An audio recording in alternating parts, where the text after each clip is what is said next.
네, 다 함께 자리에서 일어나셔서 찬송가 625장 찬양 드림으로 대림절 세 번째 주일 예배를 하나님 앞에 드리겠습니다.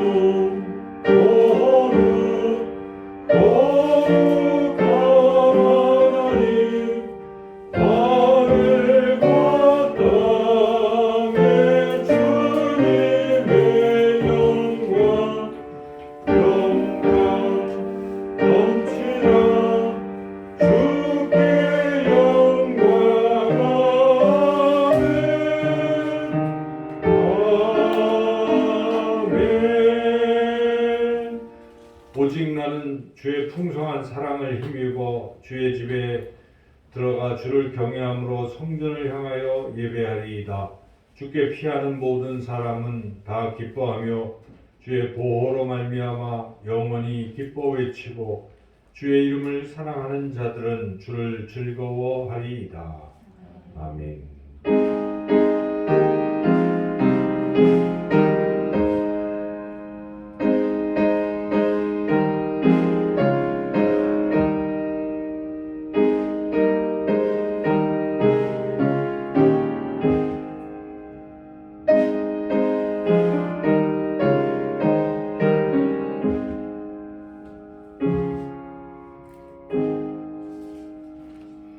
죄인을 구원하여 주시는 하나님 아버지, 만세전부터 허물 많은 저희를 택정하여 주시고 독생자 예수님을 이 땅에 보내주셔서 죄와 사망에서 건져주신 은혜에 감사를 드립니다. 오직 하나님의 은혜로만 구원을 받은 저희가 하나님의 자녀된 감격을 안고 성전으로 나와 예배를 드립니다. 마음과 뜻과 정성을 다해 드리는 우리의 예배를 받아 주시옵소서. 높고 높은 하늘의 보좌를 버리시고 이 낮고 낮은 천한 곳으로 오셔서 십자가를 지신 성자 예수님을 사모합니다. 대임절 기간이 깊어갈수록 우리의 심령은 주님께로 더욱 가까이 다가서게 하여 주시옵소서. 모든 영광을 삼위일체 하나님께만 올려드리오며 예수님의 이름으로 기도드리옵나이다. 아멘. 찬송가 102장 찬양하겠습니다.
성시교동문 117번입니다.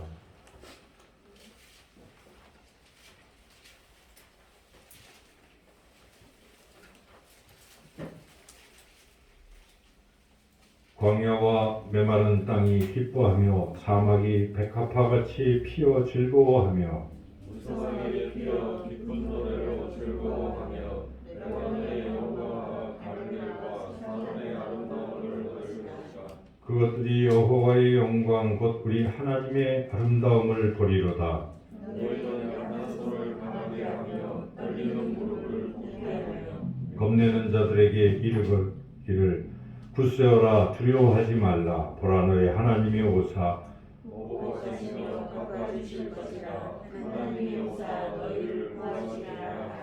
그때에 맹인의 눈이 밝을 것이며 못 듣는 사람의 귀가 열릴 것이며 그때에 저주는 자는 성같이 뛸 것이며 말 못하는 자의 눈은 노래하리니 이는 광야에서 물이 솟겠고 사막에서 시내가 흐를 것임이라. 뜨거운 사막이 변하여 오실 것이며 메마른 땅이 변하여 원천이 될 것이며 승냥이에 눕던 곳에 풀과 갈대와 부들이 날 것이며 거기에 배로가 있어 그 길을 골목길이라 일컫는다 되니 깨끗하지 못한 자는 지나가지 못하겠고 오직 구속함을 입은 자들을 위하여 있게 될 것이다. 아멘. 지난 한 주간 우리의 삶을 돌이켜보며 우리가 지은 죄와 허물을 하나님 앞에 고백하는 기도를 주보에 기록된 기도문으로 함께 드리겠습니다. 거룩하신 하나님 아버지, 성전에 올라온 저희가 은혜를 구하기 전에 회개합니다. 지난 한 주간 동안 저희는 성령님의 음성에 귀를 막은 채 믿음 없는 삶을 살았습니다. 끝없이 밀려오는 바다 물결같이 우리의 입에서는 원망과 불평이 그치지 않았습니다. 마음의 중심에서는 하나님의 섭리를 믿지 못하는 의심의 물결이 쉬지 않고 일어났습니다. 사랑하고 아껴주어야 할 이웃을 향해서는 시기하고 분노하며 무관심하였습니다. 하나님 나라를 위해 써야 할 육신의 지체들은 쾌락을 위한 도구로 사용하였습니다. 참 마음으로 회개하오니 이 모든 죄를 용서하시고 원망이 가득했던 입술에는 찬양이 돌아오게 하시고 쾌락을 위해 사용하였던 육신은 주님의 뜻을 이루는 의의 병기로 회복시켜 주옵소서. 예수님의 이름으로 이 고백에 기도를 드립니다. 아멘. 계속해서 하나님과 나만이 아는 은밀한 죄도 고백하겠습니다.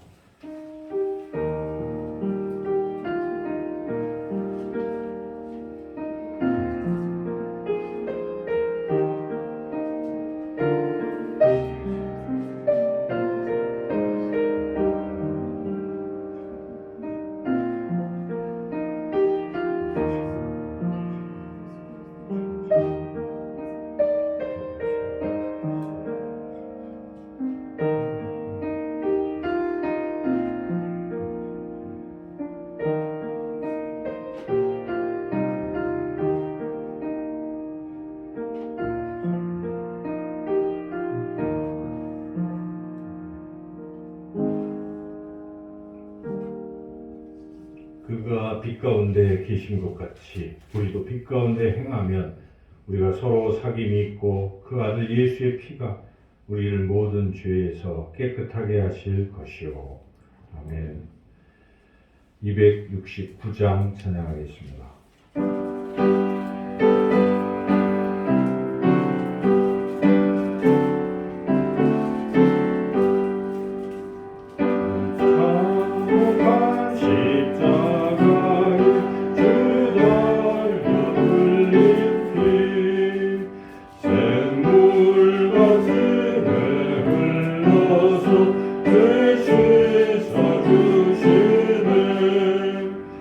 Oh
나오셔서 우리를 대표해서 기도 인도하시겠습니다.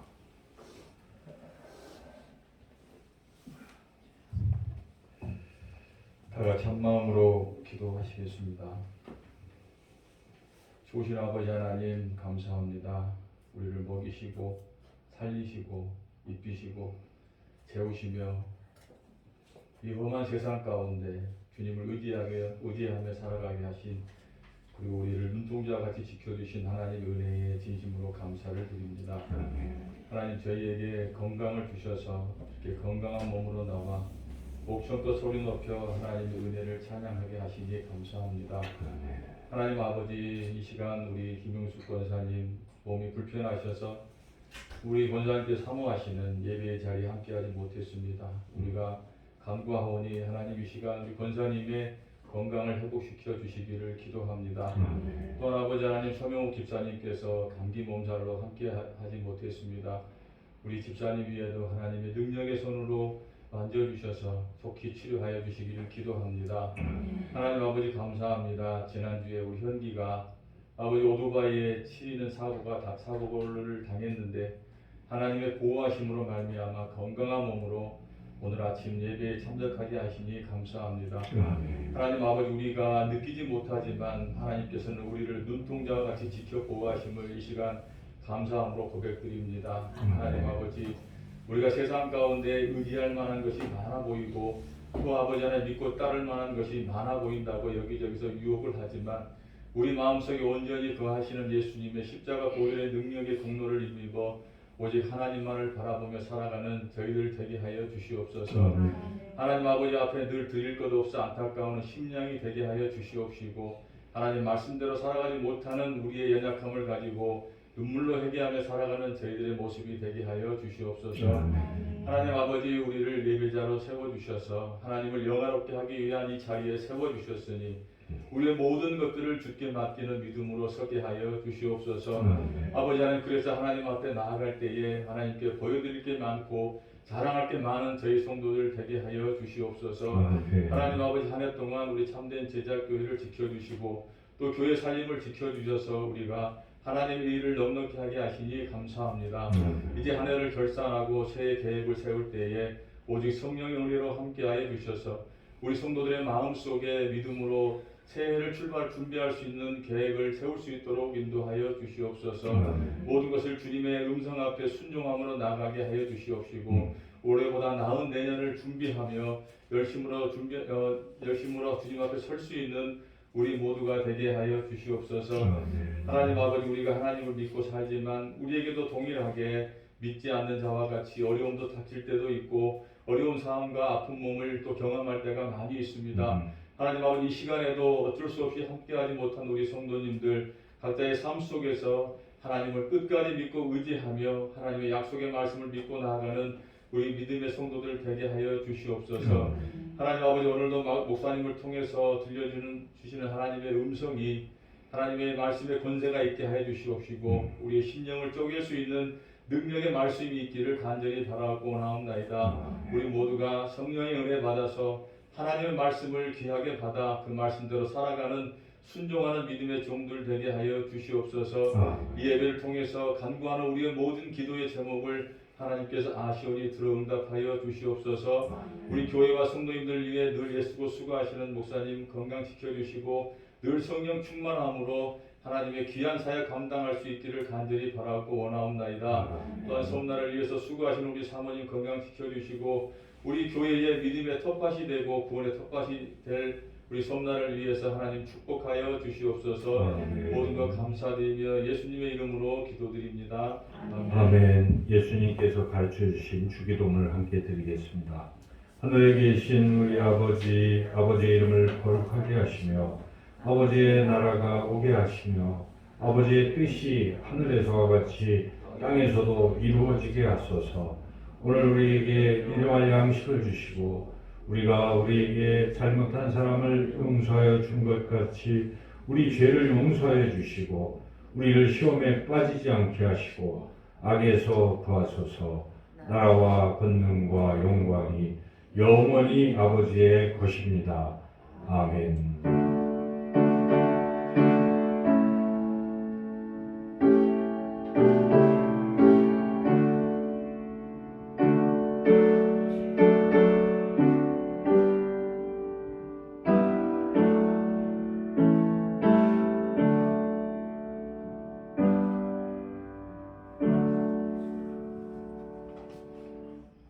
시간 하나님께서 우리에게 주시는 말씀 신약성경 누가복음 말씀입니다. 신약성경 92쪽에 있습니다. 누가복음 3장 7절부터 17절까지 말씀입니다.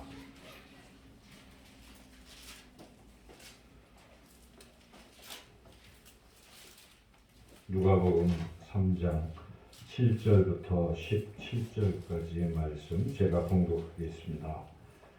요한이 세례받으러 나오는 무리에게 이르되 독사의 자식들아 누가 너희에게 일러 장차 올 진노를 피하라 하더냐. 그러므로 회개에 합당한 열매를 맺고 속으로 아브라함이 우리 조상이라 말하지 말라. 내가 너희에게 이르노니 하나님이 능히 이 돌들로도 아브라함의 자손이 되게 하시리라. 이미 도끼가 나무 뿌리에 놓였으니 좋은 열매 맺지 아니하는 나무마다 찍혀 불에 던져지리라. 무리가 물어 이르되 그러면 우리가 무엇을 하리이까? 대답하여 이르되 옷 두 벌 있는 자는 옷 없는 자에게 나눠줄 것이요 먹을 것이 있는 자도 그렇게 할 것이니라 하고 세리들도 세례를 받고자 하여 와서 이르되 선생이여 우리는 무엇을 하리이까 하매 이르되 부과된 것 외에는 거두지 말라 하고 군인들도 물어 이르되 우리는 무엇을 하리이까 하매 이르되 사람에게서 강탈하지 말며 거짓으로 고발하지 말고 받는 급료를 족한 줄로 알라 하니라. 백성들이 바라고 기다림으로 모든 사람들이 요한을 혹 그리스도신가 심중에 생각하니 요한이 모든 사람에게 대답하여 이르되 나는 물론 너희에게 세례를 베풀거니와 나보다 능력이 많으신 이가 오시나니 나는 그의 신발끈을 풀기도 감당하지 못하겠노라. 그는 성령과 불로 너희에게 세례를 베푸실 것이요 손에 키를 들고 자기의 타작마당을 정하게 하사 알곡은 모아 곡간에 들이고 쭉정이는 꺼지지 않는 불에 태우시리라. 아멘. 기도하겠습니다. 하나님 아버지, 이 시간에도 하나님의 귀한 말씀을 듣기를 원합니다. 주의 성령께서 이 시간 부족한 자의 입술을 주관하시며 또 우리 모든 듣는 귀에 심령의 귀를 활짝 열어주셔서 하나님의 말씀을 잘 듣고 또한 깨닫게 하여 주셔서 말씀을 마음밭에 새기고 또 한 주간도 그 말씀으로 승리하게 해 주시기를 간절히 원하오며 예수님의 이름으로 기도드리옵나이다. 아멘. 우리가 어떤 판정을 받는 순간이 있습니다. 그래서 그 최종 판결을 받을 때는 그게 기대가 되기도 하지만 대부분 좀 두렵고 떨립니다. 뭐 운전면허 시험 같은 거 치면 붙을까 말까 하다가 그것에 대한 그 결과가 참 또 두렵죠. 또 최근에 우리 코로나 때문에 코로나19 때문에 PCR 검사를 참 자주 합니다. 물론 당연히 음성이 나오겠지 하면서도 혹시나 양성이 나오면 어떨까 이런 생각을 하죠. 그래서 좀 뜻밖에도 어떤 분이 다 음성인데 그분이 양성이 탁 나왔을 때 많이 놀랐습니다. 그래서 그런 결과도 우리가 기다릴 때 참 걱정이 되죠. 그리고 혹시나 몸무게가 줄고 해서 암은 아닌가 해서 또 우리가 검사하잖아요. 그럴 때 결과를 기다릴 때 참 걱정이 되기도 하고 그렇습니다. 이제 얼마 전에 대입 수능 또 시험 결과를 받아들고 또 그런 결과들을 가지고 앞으로 대학에 이제 문을 두드리고 또 결과를 기다리고 할 때 그 결과가 합격일까 불합격일까 하는 것이 참 또 기대도 되지만 걱정도 많이 됩니다. 그리고 이제 혹시나 범죄 때문에 죄를 져서 검찰에 기소가 돼서 법정에 섰는데 판사가 최종 판결을 내릴 때 이게 유죄인지 무죄인지 또는 유죄라면 형량이 어느 정도인지 이런 판결을 받는 건 참으로 두려운 일이지요. 그런데 가장 두렵고 떨리는 판결이 있습니다. 그것은 우리가 죽어서 마지막 최후 심판, 최후의 판결을 받을 때가 가장 두렵고 떨릴 것입니다. 그 판결은 소위 뭐 아니면 도예요. 그래서 이 판결이 유죄냐 무죄냐 둘 중에 하나입니다. 그래서 성경에 보면 히브리서 9장 27절 한 번 죽는 것은 사람에게 정해진 것이요 그 후에는 심판이 있으리니 누구나 다 심판을 받게 된다는 것이죠. 그 심판의 결과는 알곡이냐 쉽게 얘기하면 쭉정이냐 둘 중에 하나로 결정이 된다 하는 것이죠. 우리가 추수했을 때 이 곡식이 알곡인지 쭉정인지 그렇게 둘 중에 하나 결정이 난다는 것이죠. 오늘 우리가 읽었던 이 본문 말씀에서 세례 요한이 바로 예수님께서 마지막 심판 때에 알곡인지 쭉정인지를 판결하는 심판자로 오시게 될 것이다 하는 것을 말씀하셨습니다. 오늘 본문을 우리가 쭉 읽었는데 마지막 17절 말씀을 우리가 한 목소리로 함께 읽겠습니다. 손에 키를 들고 자기의 타작마당을 정하게 하사 알곡은 모아 곳간에 들이고 쭉정이는 꺼지지 않는 불에 태우시리라. 지금 세례 요한이 예수님은 그런 분이시다 이렇게 소개하고 있는 것입니다. 그래서 예수님께서 마지막 때에 심판하러 오신 겁니다. 우리 사도신경에서 고백하지 않습니까? 거기로부터 살아있는 자와 죽은 자를 심판하러 오시리라. 바로 예수님께서 심판자로 오신다는 것이죠. 지금 우리가 성탄절을 기다리지만은 이미 오신 예수님이에요. 그것을 우리가 다시 한번 생각해보고 기뻐하는 것이고 실제로 다시 한번 오실 재림하실 예수님은 기쁨의 성탄의 기쁨에 어떤 사람에게 기쁨이 되겠지만 많은 사람들에게 기쁨이 안 되는 것이죠. 심판자로 오시기 때문에 참 두렵고 떨리는 그런 때죠. 그래서 우리 모두가 이 심판의 때에 주님께서 알곡이냐 쭉정이냐를 심판하실 때 다 알곡이 되는 그런 저와 여러분 되시기를 주님의 이름으로 축원합니다. 누가 알곡으로 판정을 받을 것인가? 첫째는 예수님이 마지막 심판자다 하는 이 사실을 우선 알고 믿는 사람이어야 합니다. 아니, 심판이 어디 있어 하면 그거 안 되는 거죠. 알곡으로 판정받을 수가 없어요. 심판 자체를 부인하거나 믿지 않는 사람들은 그냥 알곡이 아닌 것이죠. 당연히 알곡이 아닌 것입니다.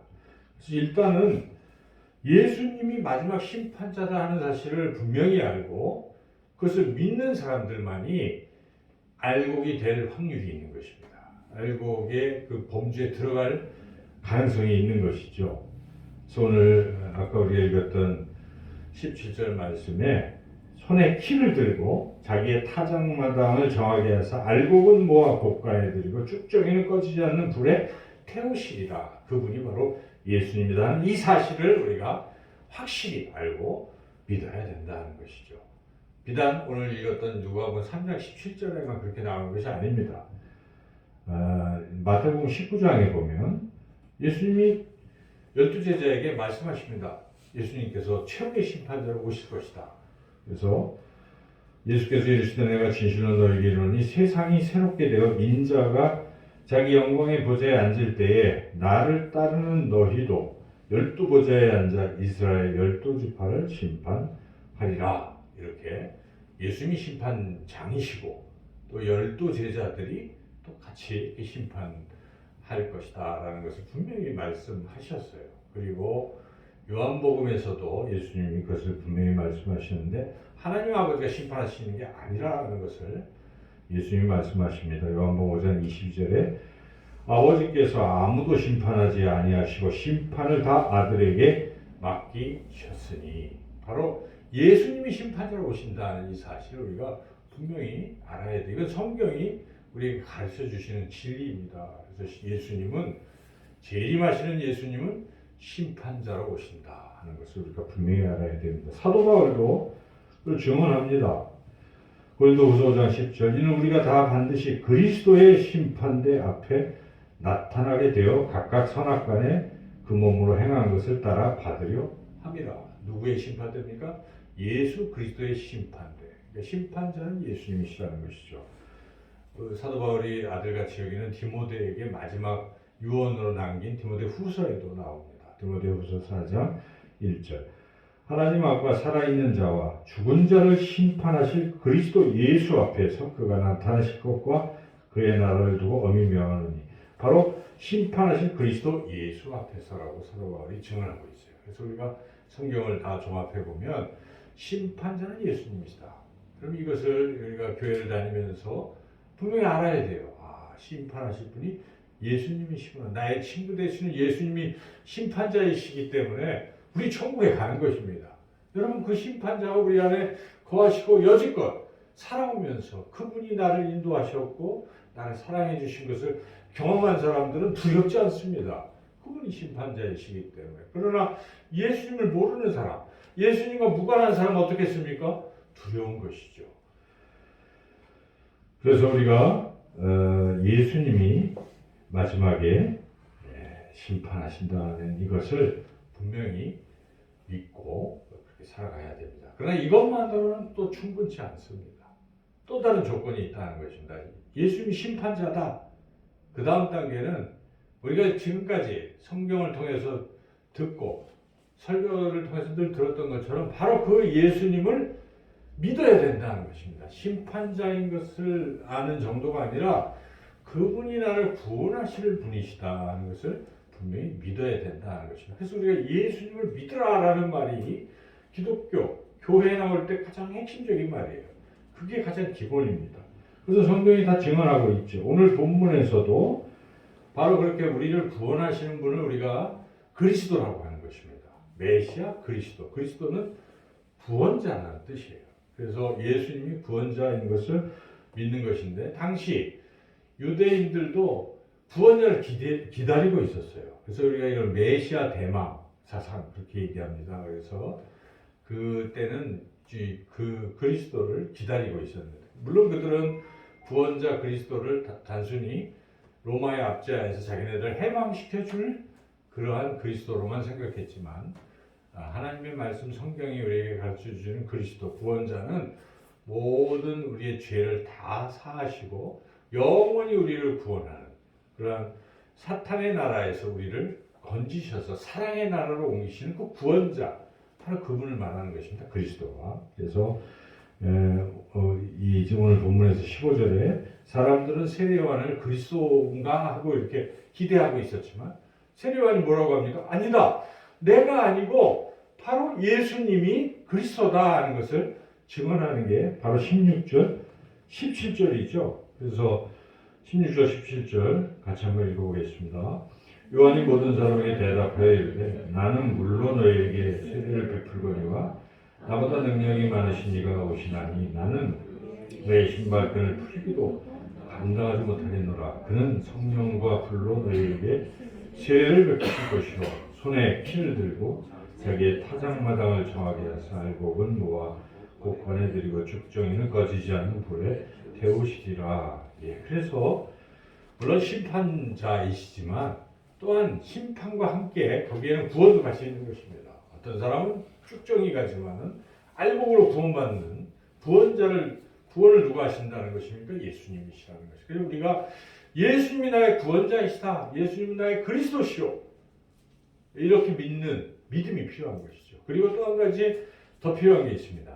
예수님은 구원자이실 뿐만 아니라 하나님이시다. 하나님의 아들이시다는 믿음도 동시에 있어야 되는 것이죠. 그래서 베드로가 고백하잖아요.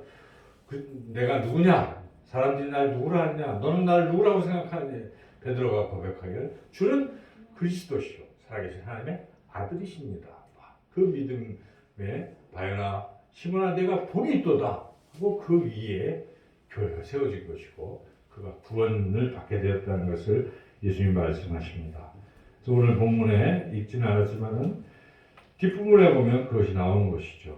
22절 말씀 같이 한번 읽겠습니다. 성령이 유리 같은 형체로 그의 위에 강림하시더니 하늘로부터 소리가 나기를 너는 내 사랑하는 아들이라 내가 너를 기뻐하노라 하시니라. 하나님 아버지께서 친히 음성으로서 예수님 세례받고 있는 예수님이 내 아들이다라고 만천하에 공포하신 것입니다. 그래서 예수님은 하나님의 아들이시며 우리를 죄에서 우리의 죄를 짊어지시고 죄를 사해 주시고 우리를 하나님의 나라로 옮기시는 구원자이시다는 이 진리를 여러분들이 늘 잊지 않고 마음에 굳게 믿고 나가시길 축원합니다. 성경을 계속 읽어보십시오.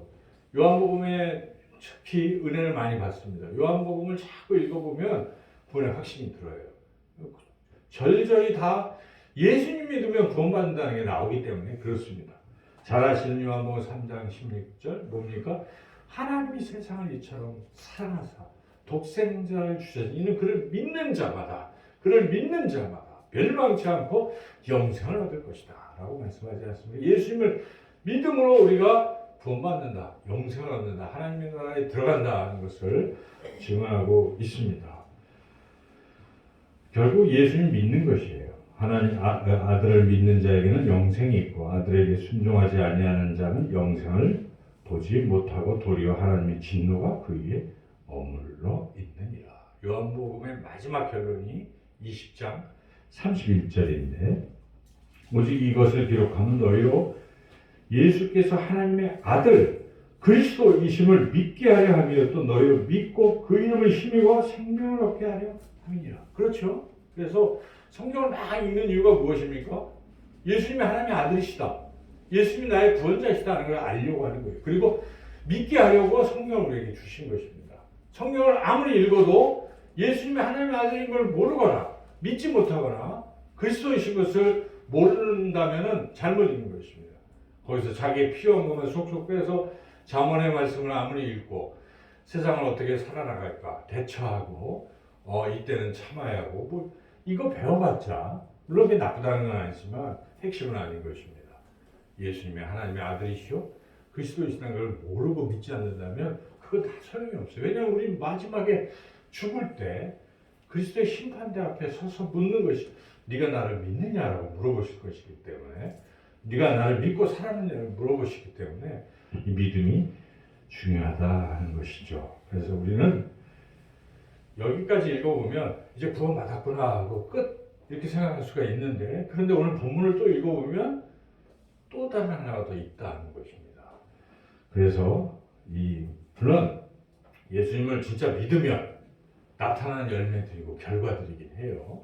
그런데 어쨌든 그러한 특징들이 또 있어야 한다 하는 것을 본문은 우리에게 가르쳐주고 있는데 세 번째로 정말 알고 계신 사람은 예수를 믿고 믿음으로 회개한 사람이라면 회개에 합당한 열매가 나타나야 된다는 것입니다. 회개에 합당한 열매를 맺어야 한다 하는 것이 오늘 본문이 우리에게 들려주는 진리입니다. 유대인들이 이걸 착각한 것이죠. 자기네들은 아브라함의 자손이니까 당연히 구원받는다 이렇게 생각했던 거예요. 근데 세례요한이 뭐라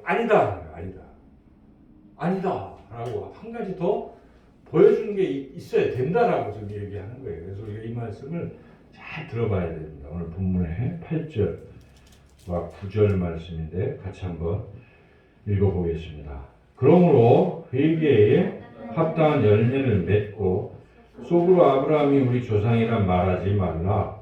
내가 너에게 이르노니 하나님이 능히 이 돌들로도 아브라함의 자손이 되게 하시리라. 이미 도끼가 나무 뿌리에 놓였으니 좋은 열매 맺지 아니하는 나무마다 찍혀 불에 던져지리라. 지금 예수님 당시에 예수님이 오셨을 때 유대인들이 뭐라고 생각하고 있습니까? 우리는 아브라함의 자손들이잖아. 우리는 구원받았어. 하나님 나라 백성이야. 이렇게 생각하고 있는 거예요. 그런데 그들을 향해서 지금 세례 요한을 통해서 그리고 예수님도 똑같이 말씀하시지만 너희들이 아브라함의 자손이라고 너무 자만하지 말라. 아니다는 것입니다. 말로만 나는 하나님의 자녀야 라고 하는데 실제 삶은 하나님의 자녀와 무관한 사람들이 있어요. 그러면 이거는 하나님의 자녀일까요? 아닐까요? 말로는 내가 그렇게 얘기하는데 실제 자기 내부로 들여다가보면 하나님의 자녀라는 믿음이 사실은 없는 거예요. 남들에게 그렇게 얘기할 뿐이지. 자기가 정말 나는 하나님의 자녀고 나는 예수님을 믿고 예수님이 내 안에 계시다는 이런 확신 속에 살지 않는다는 것입니다. 겉으로. 그래서 형식적인 그리스도인이 있을 수 있어요. 무늬만 그리스도인일 수가 있습니다, 여러분. 진짜인지 아닌지. 그것은 뭘로 알겠지만 하나님이 아시는 것이지만 열매로 아는 것입니다. 열매를 보면 아는 것입니다. 그러니까 그를 내가 그렇게 해야 구원받는다는 뜻이 아니라 예수님을 진짜 믿으면 열매가 당연히 나타난다는 것입니다. 회개에 합당한 열매가 나타나게 돼 있어요. 여러분 우리가 지금 갑자기 나무들이 많아졌잖아요. 물론 이게 열매가 있는지 없는지 모르지만 여러분 어떤 나무가 진짜 이게 살아있는지 죽어있는지 뭘로 합니까? 그 열매를 맺었느냐 안 맺느냐 알 수가 있는 것입니다. 열매가 없다. 아니라는 것이죠. 겉으로 보기에는 살아있는 듯하지만 죽은 것이다 하는 것이 성경이 우리에게 말씀하고 있습니다. 그래서 지금 유대인들을 향해서 너희가 아브라함의 자손이라고 방심하지 말라 하는 그 말씀은 오늘날 우리가 교회 다닌다 하는 것으로 위안을 삼고 있는 그러한 무늬만 그리스도인인 사람들에게도 동일한 경고가 될 수 있다는 것을 우리가 이 말씀을 읽으면서 그렇게 느껴야 하는 것입니다. 그럼 과연 나는 열매 맺는 그리스도인인가를 자문해 봐야 된다 하는 것이죠. 그래서 이들은 예수님이 그렇게 이 세례 요한이 또 그렇게 이야기를 할 때 거기에 대해서 굉장히 반감을 가졌어요.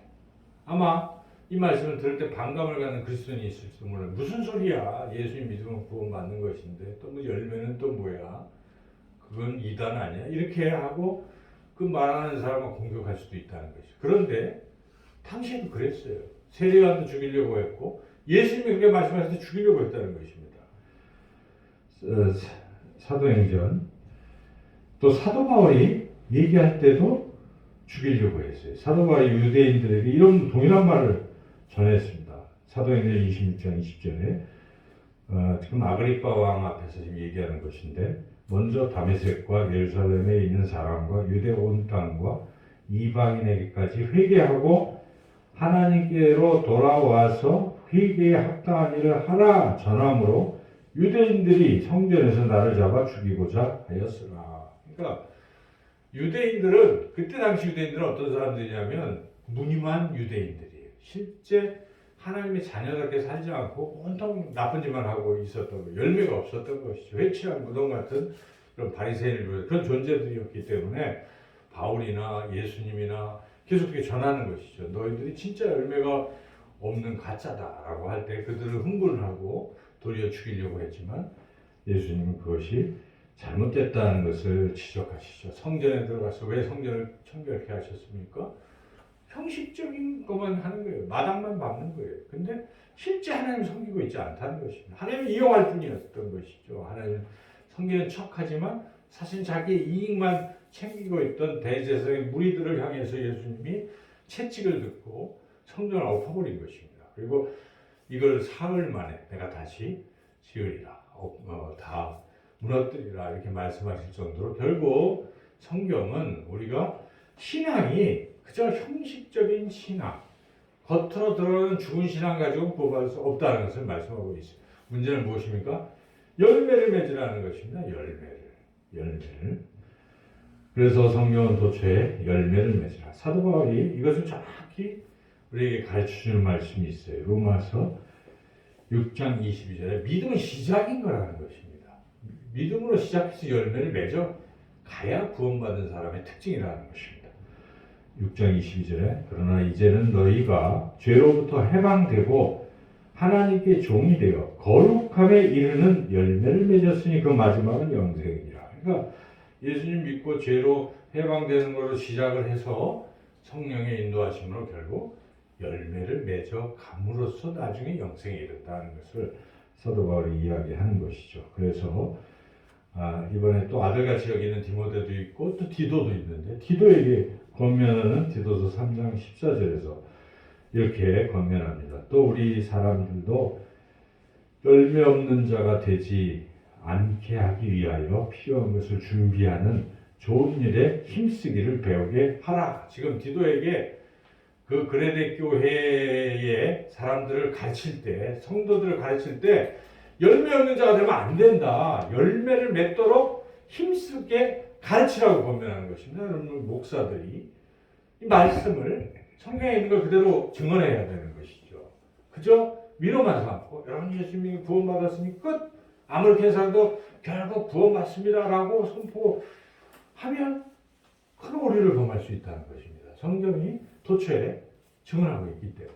그래서 우리가 예수를 믿는 것이라면 내 안에 살아계신 주님과 함께 동행하면서 열매들이 나타나는가를 점검해 봐야 돼요. 열매가 없으면 내 믿음이 진짜인가 가짜인가를 봐야 돼요. 여러분 생명이 있는 진짜 내가 예수를 믿는가 이 부분을 우리가 점검해야 한다는 것입니다. 예수님의 동생 중에 유다가 있어요. 가룟 유다가 아니라 동생 유다가 있어요. 유다서를 썼습니다. 유다서에도 유다서 1장 12절에 이런 말씀이 있습니다. 그들은 기탄 없이 너희와 함께 먹으니 너희의 애찬의 암초요 자기 몸만 기르는 목자요 바람에 굴려가는 물 없는 구름이요 죽고 또 죽고 뿌리까지 뽑힌 열매 없는 가을나무요. 그러니까 같이 교회 공동체에 있지만은 유다는 그 사람들은 열매 없는 뿌리째 뽑혀 있는 죽은 나무에 불과하다고 암초라고 지적하고 있다는 것입니다. 그러니까 우리가 우리 신앙을 잘 점검해 볼 필요가 있어요. 이거는 그냥 쉽게 넘어갈 문제가 아닌 것이죠. 우리가 하나님 앞에 설 거 아니겠습니까? 섰을 때 과연 내가 쭉정인지 알곡인지 판결을 제대로 받아야 될 거 아닙니까? 그래서 내가 알곡으로 가는 존재라면 지금 뭐 하고 있는 것입니까? 열매가 뭐 다 완전히 맺었다는 뜻은 아닙니다. 열매를 맺어가고 있는 것인지를 점검하라는 것입니다. 이것은 굉장히 중요한 것입니다. 자칫 잘못하면 헛신앙생활을 하는 어리석은 그런 신앙생활을 해서는 안 된다는 것입니다. 정말 열매를 맺어야 되는데 그러면 그 열매는 어떤 열매인가? 성경은 어떤 열매들을 말하는가? 오늘 본문에는 첫 번째 열매가 있어요. 사랑의, 이웃 사랑의 열매가 있는가 없는가 하는 것이죠. 오늘 세례 요한은 거 와가지고 세리들도 오고 군인들도 오고 사람들이 왔을 때 니네들 열매 있어 없어를 확실히 지적하는 것입니다. 오늘 본문의 11절 말씀을 같이 한번 읽어보겠습니다. 대답하여 이르되 옷 두 벌 있는 자는 옷 없는 자에게 나눠줄 것이요 먹을 것이 있는 자도 그렇게 할 것이니라 하고 12절 13절 세리들도 세례를 받고자 하여 와서 이르되 선생이여 우리는 무엇을 할까 하며 이르되 부과된 것 외에는 거두지 말라 하고 14절 군인들도 물어 이르되 우리는 무엇을 하리까 하며 이르되 사람에게서 강탈하지 말며 거짓으로 고발하지 말고 받는 급료로 족한 줄로 알라 하니라. 사람들이 세리가 막 원래 징수해야 될 세금 이상으로 막 하고 백성들한테 해서 자기가 부당한 이익을 취했던 것이죠. 군인들도 총칼로 막 총은 없었겠지. 칼로 위협을 하면서 막 사람들을 강탈하고 자 이런 짓을 하고도 너희들이 쭉정이가 아니라고 말할 수 있겠느냐라고 지금 얘기하는 것입니다. 알곡은 그렇지 않다는 것입니다. 그래서 이것을 종합해 보면 결국 알곡이 되는 사람들, 알곡으로 판정받을 사람들의 특징은 이웃 사랑을 실천하고 있는 거예요. 자기 신앙이 만약에 이웃 사랑이 없는 사람이 있어요. 이거 아닌 거예요. 가짜인 것입니다. 그러니까 기독교는 사랑이라고 하는데 교회를 다니면서도 이웃을 미워하고 막 이용하고 하면서 예배만 드리고 있다면 뭐 잘못된 거예요. 그러니까 정말 주님이 내 안에 계시면 그럴 리가 없습니다. 주님은 생명까지도 주신 분인데 그 주님을 내가 모시고 사는 사람이 어떻게 이웃에 대한 아픔을 외면하고 또 외면하는 정도가 아니라 이웃을 이용하고 착취하고 그럴 수 있겠습니까? 아니라는 것이죠. 그래서 지금 세례 요한은 준엄하게 그거 가지고 될 리가 없다라고 회개했다면 합당한 열매를 맺으라고 지금 촉구하고 있다 하는 것이죠. 그래서 우리가 그리스도인은 이웃사랑을 실천하는 사람이다 하는 것을 분명히 알아야 돼요. 성탄절 의미가 무엇입니까? 주님이 오셔서 우리를 죄에서 구원하신 그분인 것을 우리가 깨닫고 믿고 감사하는 게 첫 번째겠죠. 근데 그걸 끝나는 게 아니에요. 그리스도인은 사랑을 받았으니까 뭡니까? 사랑을 주는 게 아니겠어요? 여러분 사랑을 받은 사람들은 사랑을 주게 돼 있어. 사랑을 흘러가기 때문에. 그러므로 성탄절이 될 때 주변에 힘든 사람들은 없을까, 소외된 사람 없을까를 생각해보고 기도하다가 성령이 감동을 주시면 작지만 뭔가 도움의 손길도 주고 이렇게 더불어 자꾸 살아가려고 하는 마음이 있다면 열매가 있는 거예요. 열매가 지금 있는데 전혀 이런 것에 무관하고 냉담하면 지금 좀 문제가 있을 수 있다 하는 것이죠. 이것은 예수님이 양과 염소를 가를 때도 동일한 말씀하지 않습니까? 마태복음 25장에 보십시오. 예수님 심판으로 오실 텐데 임금이 와서 양과 염소를 가른다고 할 때 뭐라고 얘기하십니까? 양은 누굽니까? 지극히 작은 자에게 한 사람.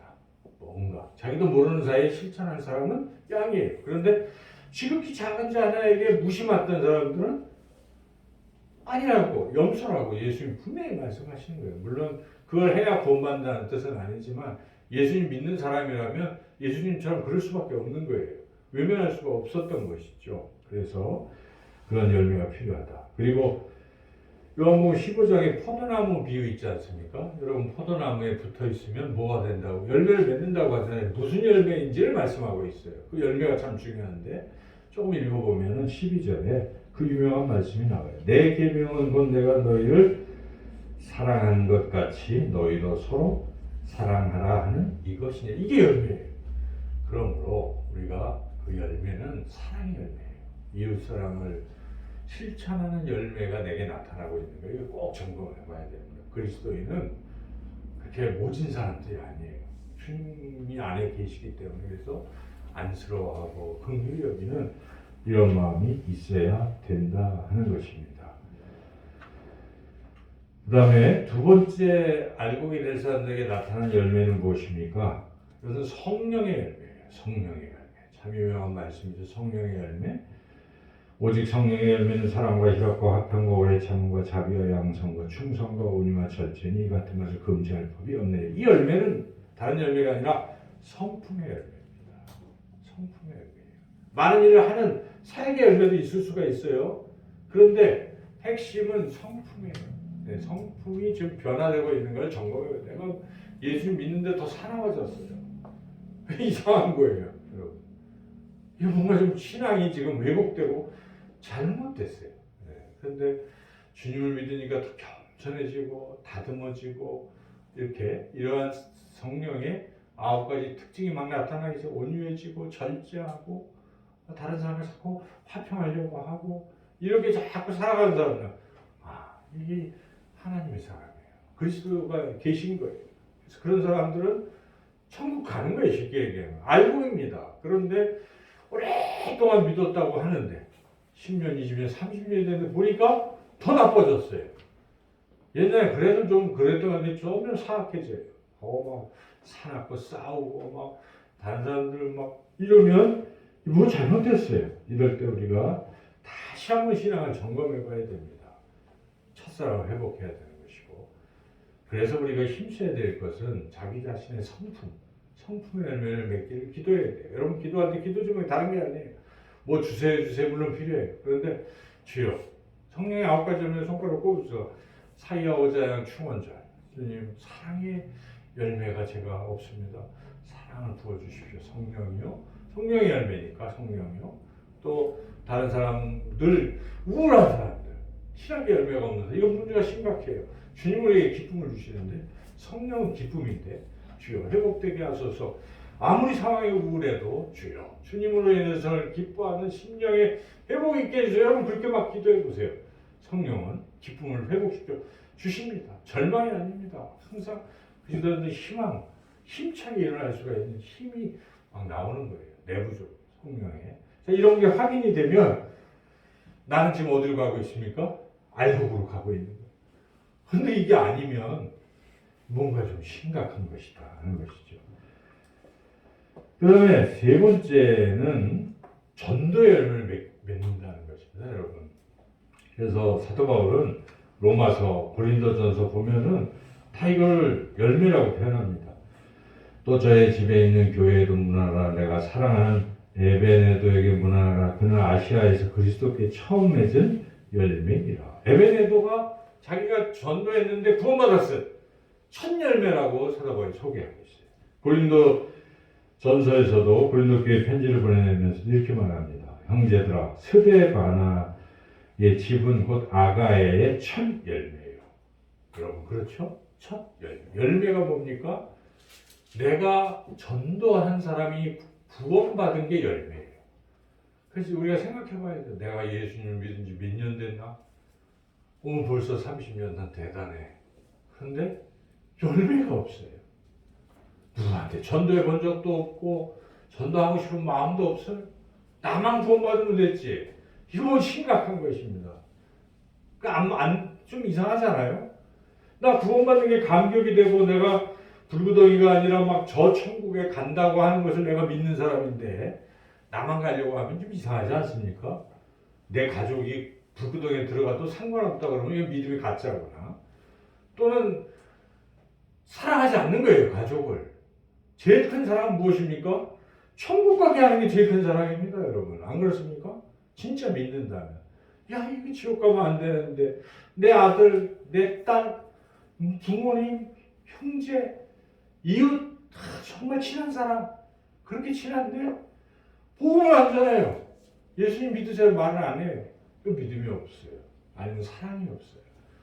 그런 열매들을 맺으려고 생각하는 사람. 내가 올 한 해는 한 사람은 내가 복음이라도 전해봐야지. 기도해봐야지.